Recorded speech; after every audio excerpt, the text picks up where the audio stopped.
Hello, everyone, and welcome to the Wolfpacker Show. My name's Ethan McDowell. I am here with Noah Fleischman, and we are here for another fall camp episode. Yes, fall camp is underway. They've been on the practice field for about a week now, and there's been plenty to write about, plenty to talk about, and I can't emphasize enough how much you should go check that out on the Wolfpacker.com. We're both reporters for the Wolfpacker.com. It's an NC State site on the On3 network.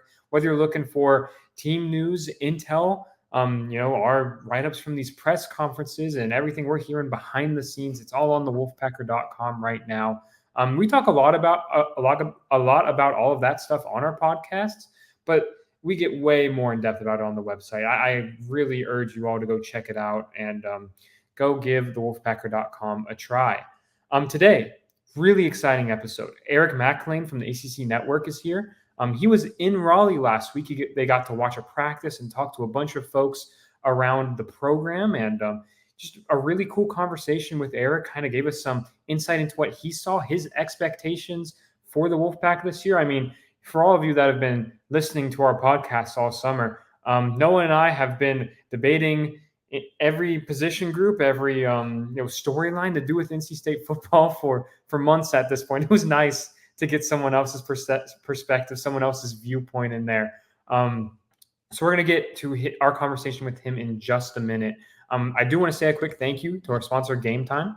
Game Time is a ticket buying and selling marketplace for if you're looking for tickets to a football game, a concert, a comedy show. You can find all of it on the Game Time app. I use it all the time. Super easy to use. My favorite thing about it is when I go to buy a ticket, they'll show me the exact view from my seat.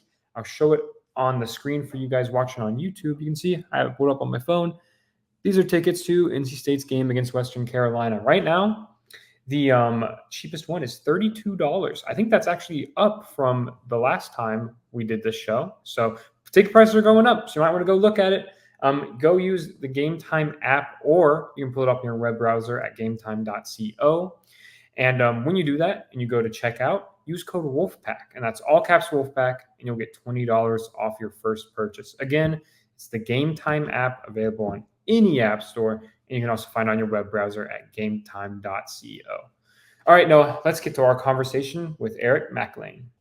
All right, everyone, welcome back to the Wolfpacker Show. We are now joined by Eric Mac Lain from the ACC Network, former All-ACC Clemson offensive lineman, so it's only right that he ended up back on the ACC Network covering the conference. Eric has a very busy month ahead of him, kind of previewing this season before a very busy fall. So we really appreciate you joining the show today, Eric. Yeah, thanks for having me, guys. Excited to talk some Wolfpack with you guys, and just haven't seen them. There's a lot of exciting things to talk about.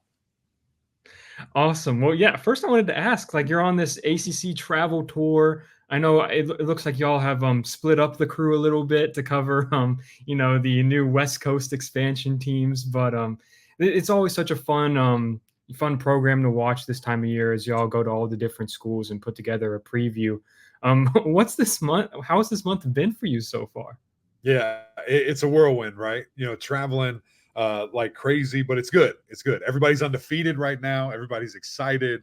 And this is honestly one of my favorite things that we do, just because it's so low pressure. It's the early days in camp for the most part. Towards the end of the month, things will start ramping up, but there's no game prep. Guys aren't over eager or doing things of that nature. And it's just all ball. We're just sitting there hanging out, and sometimes we're able to get in a day early. We can even go to, practice or meetings and just really dive in and be super intimate with that team that we're with. And, it's unique. Not a lot of people get to do something of that nature, and it's something that I never take for granted. So as this comes out, I would have just left SMU. I'm headed there on Monday morning, and then probably landing in Miami right about now when you guys are watching this. So we'll be with those two teams next week. And then both the Virginia schools the week after, and then finishing up with Clemson literally the Monday of week 0. And then we'll head up to Bristol for that type of coverage. And then we're sprinting. We'll be back in Raleigh. We'll be back in Raleigh for game 1, which I'm jacked up about and can't wait to see. That's awesome, man. So obviously we're here to talk about NC State. You were there this week. We're recording this Friday. It'll come out on Wednesday. But you ran the special at State yesterday. It was really cool. You guys talked to Dave Doran, both coordinators, a few of the players. Before we talk about what you saw actually at practice, I just wanted to kind of gauge your temperature on how you were feeling about NC State before you got to talk to everyone yesterday.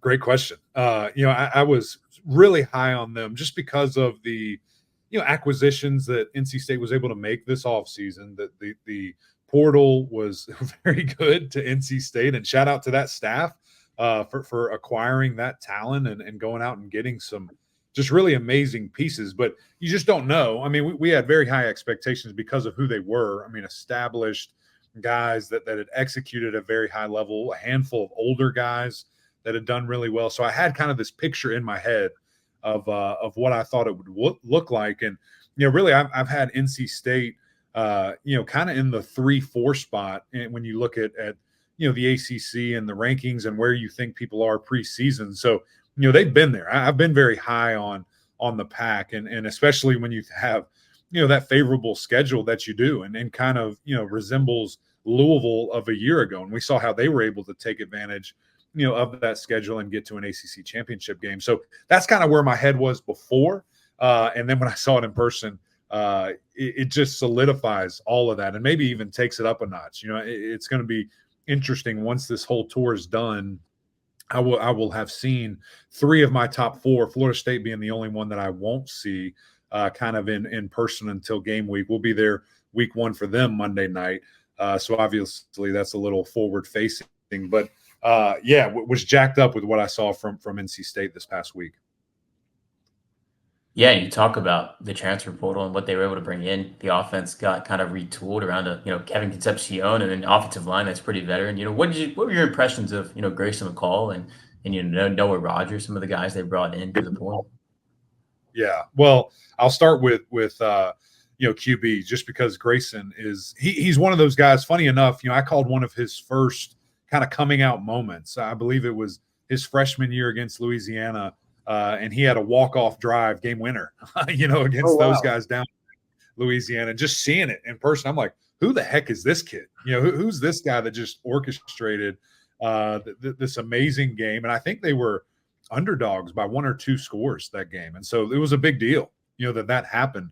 And they were able to get that victory there. So, seeing him in person as a young cat, and then now, I mean, his accuracy just stands out so quickly. I mean, if you go to practice and just see, a couple of periods, or if you're able to see one-on-ones or something of that nature, that's very evident very quickly. His ball placement, how he wants the timing of it, anticipating throws. Again, this was day 1 and day 2 of practice, but it's nice to see that on air, right? Like a guy just completing the ball and putting it in the right place there. So I think he's going to be, the picture perfect point guard for this offense. I mean, we all have seen Coach Robert and I, offensive coordinator for you guys at Virginia, at Syracuse, how he has taken guys, made them better, put them in situations to win, not just quarterback, but a lot of different positions.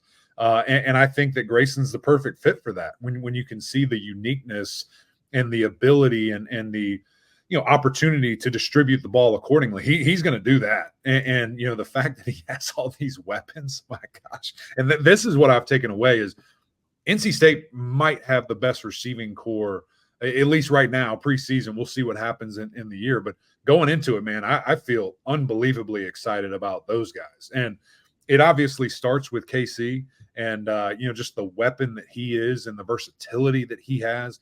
I mean, the amount of responsibility and kind of here we go type of mentality that NC State gave him last year, to be able to take all that on as a true freshman is incredible, and still be able to execute. And everyone in the world, everyone in the stadium knows 10's getting the ball somehow, and they couldn't stop it. That was remarkable and really rare. So now, that he's added Noah Rogers, that he's added, Joe Lee, that he's added Wesley Grimes and some others, that's, I think, only going to make him even more dangerous, because he doesn't have to be the guy, but he can be on every play. And it's one of those things where, if you're going to double him, or if you're going to have cloud coverage over the top, or a hanging safety, these other guys are going to kill you. And so it's just going to free up a lot. And man, they looked fast, explosive, really twitchly. I mean, Wesley and KC on opposite sides of each other. Look out. I mean, it's going to be really, really fun. So knock on wood, everybody stays healthy and we can see this thing for a full year, a full season. But I'm really excited about what I think this passing offense can be. Eric, it's wild because going into last season, like the wide receiver room was, I'd say, far and away the biggest concern on the team. And the way they've retooled it with the freshman class they brought in, like there are freshmen on this team that will probably redshirt that probably would have been in like starting roles or at least the 2 deep last year. So the way they've overhauled that room is wild. So yeah, it's interesting to hear you say, kind of validate what we've been hearing and seeing so far this year. You're an O-line guy, so I wanted to ask about NC State's offensive line. They bring back 4 starters, then add Zeke Correll at center from Notre Dame. Any impressions? I know, the pads aren't on, like you can't really glean that much, but from talking to folks and what you did get to see, what are your thoughts on NC State's offensive line? Yeah, well, first of all, I think it kind of starts with AB there. Anthony Belton at the left tackle position. I mean, he is a big dude and super athletic, very explosive and twitchy. And NC State has had a history of having really special, good offensive linemen that are drafted and that are drafted in high places, first rounders, award winners. That's just kind of a lineage that they certainly have. And recently, I mean, you go back 5 years, it's a dime a dozen, the guys that they've been able to produce. And I think AB's that next guy. Looks fantastic, sweet feet. Again, I had the ability and the privilege to, sit in that offensive line meeting and just hear him, talk and get on the board.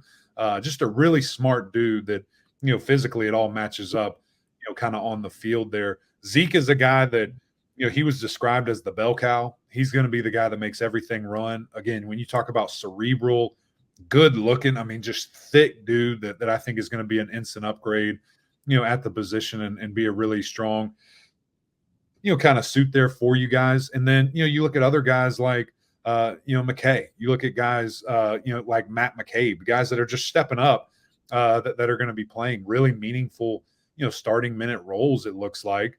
And I think that there's some depth there too. So, I like what I see. I think with the addition of Jordan Waters, which I'm sure we'll talk about more in depth here in a second too, that run game is going to be the final piece. And because of Jordan, because of those guys on the offensive line, I just don't see how it can't, be such a big and vital piece. Because again, it's an absolute proven commodity with Jordan Waters. Like, just even if you don't block anybody, just get out of the way. He's going to make something happen. I mean, we've seen that for 4 years at Duke. He's that good of a player. You talked about it. Let's go into it. NC State's running game a year ago was non-existent for the most part. A quarterback was leading rusher. Wide receiver was the second leading rusher.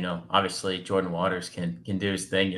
How much better does he make this run game? You kind of mentioned it, but just keep going into it. How much better does he really make NC State from that kind of the ball? Yeah, well, I mean, night and day. To be honest, I mean, I don't expect to see, Grayson anywhere near the top of the list, and maybe just by design, maybe he will. But I would love for him to be third or fourth, right? Second and first needs to be running backs. It needs to be exclusive there. But I am also interested just to see, how much do they run it? Do we see Jordan get the opportunity, to break 100 yards a couple of times this season? Because I think you're going to be so pass heavy. Now, you always want to be complimentary and you always want to have the ability to be balanced. But to me, balance, I think, gets confused a little bit because people think that's 50-50. Well, if we run it, 30 times, we got to throw it 30 times. That's not the case. What balance is if you go too high safeties or have a light box, we have to be able to run it. If you're going to have an odd look and a bunch of DBs out there trying to defend our passing attack, we have to have the ability to run it. So if a team shows you that, that'll be the biggest difference. When those opportunities present this year, can NC State average 5+ yards per carry? That'll be what I'm excited to see. And I think the answer, again, because of Jordan Waters, is a resounding yes. And Eric, there's so much excitement around NC State's offense. Like we just talked about it for the first 12 minutes of this interview. But when I was driving to the practice facility for the first day of fall camp, I was thinking in my head, man, it's so strange to be going to a fall camp where I think my main concern is linebackers for a Tony Gibson coach defense. Like that just didn't really compute in my head, right? Like if that's your biggest concern, you're probably in pretty good shape. So I wanted to kind of switch sides of the ball here and talk about some defense. It seems like from the folks we've talked to, that side of the ball has a chip on their shoulder.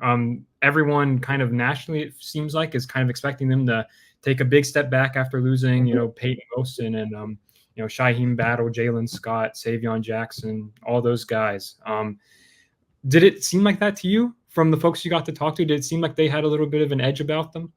Right. I think absolutely, and everything that you just said there of, NC State's offensive team now, right? We're flipping the page. We're going to the other side of the ball. And when the heck have, you really been able to say that with the great players they have? And you talk about weird vibe or thought going into camp.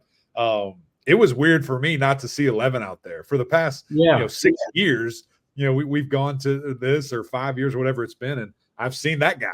And for him not to be there was weird and just interesting. But I think you're right. I think a lot of people do believe that the NC State defense is up in Pittsburgh now and is playing for the Steelers. And I just think there's too much talent, and it's pretty naive to sit here and think that. I think the secondary is going to be the best that Coach Gibson has had at NC State. I mean, you look, it starts with Aiden White. I mean, he is freaky. That dude, I saw him, guarding KC in one-on-ones and mirrored him step for step. I mean, it was impressive to see. But then, of course, the next rep, KC wins. So you have that iron sharpens iron and just that battle, type of mentality when you have, Devin Boykin, a veteran, a guy that's, been there, done that, in back for a starting role. I loved what I saw from Jihad Carter. I mean, he is just an absolute beast. So there's great size, there's great length, there's great speed, in that defensive backfield, and some other guys that are going to,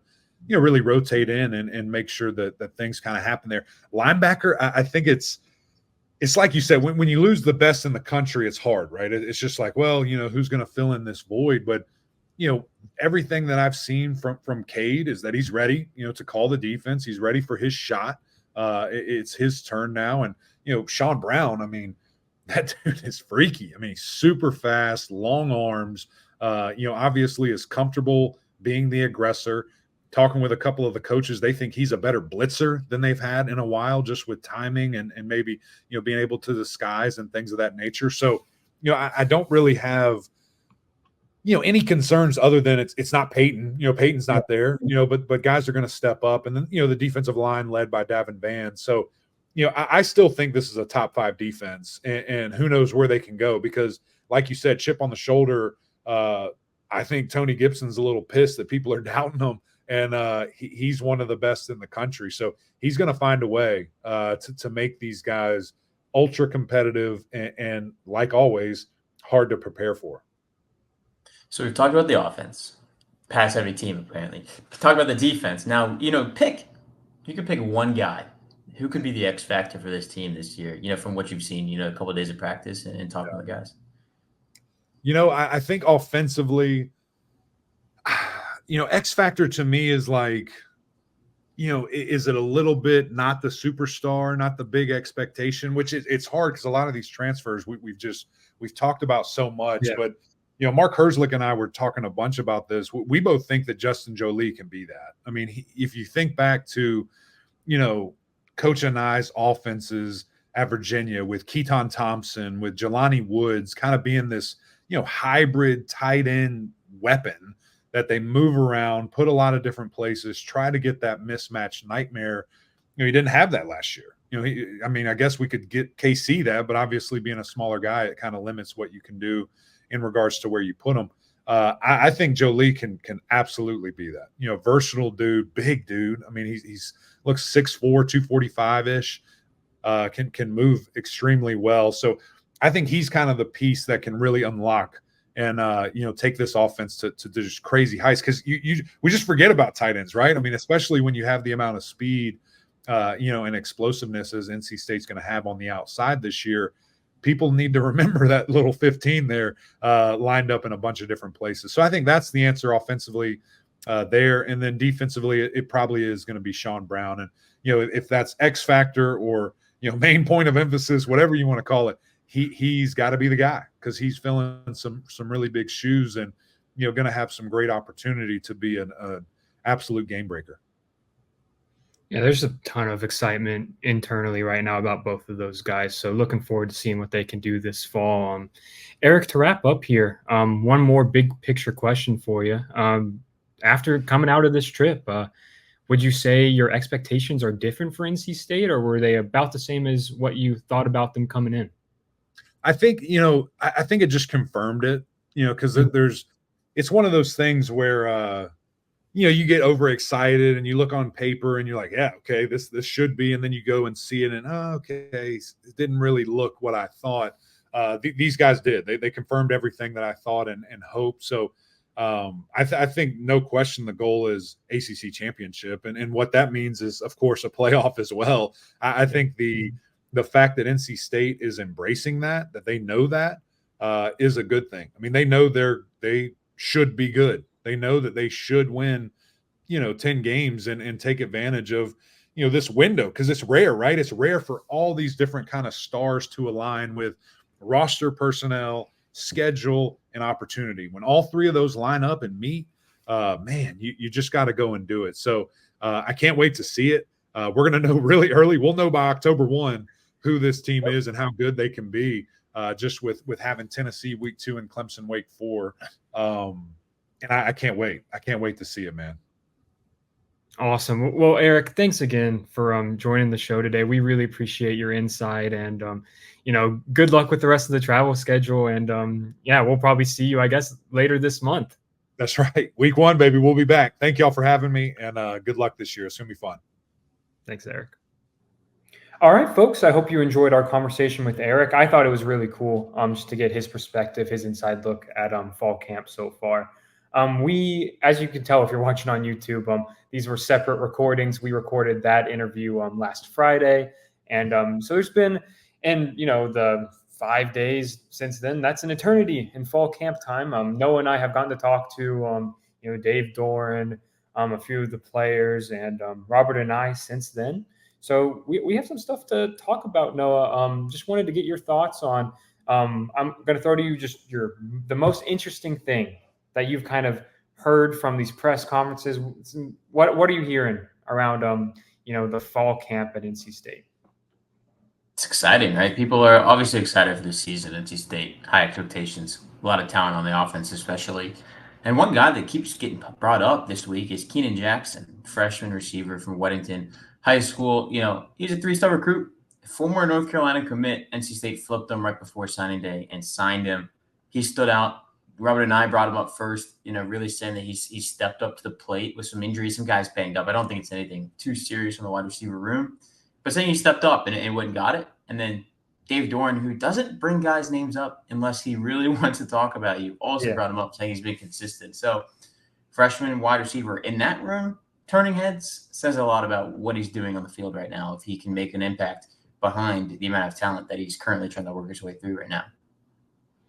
I mean, dude, I think Coach Doran mentioned him at last week's press conference, like the first one of fall camp, and then mentioned him again this week.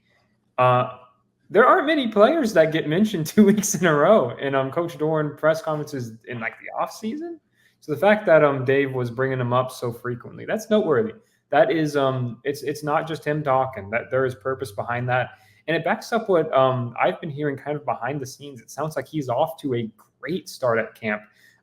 That's personally validating for me. Covering his recruitment, I thought he was the most college-ready freshman in this receiver class. You can go check the receipt. I promise. I wrote that at some point last year. But he was a huge addition in the recruiting class. He was all in with the Tar Heels for a while there, but just persistence from Joker Phillips. And, Keenan told me when he flipped, he told me that when he walked out onto the Carter Finley Stadium field for his state championship game with Weddington in December, and he said he wanted to do that more than once every 2 years. He said it just felt right, which I thought was one of the coolest quotes I've heard since covering recruiting. So, and I evaluated him live a few times, and he's just a really good player. He's someone that is he's got solid speed, but he's just a physical receiver who can win at the catch point, will elevate over guys, and really, really great hands. So it's easy to see why him at like 6'3" could come in and make an instant impact in Raleigh.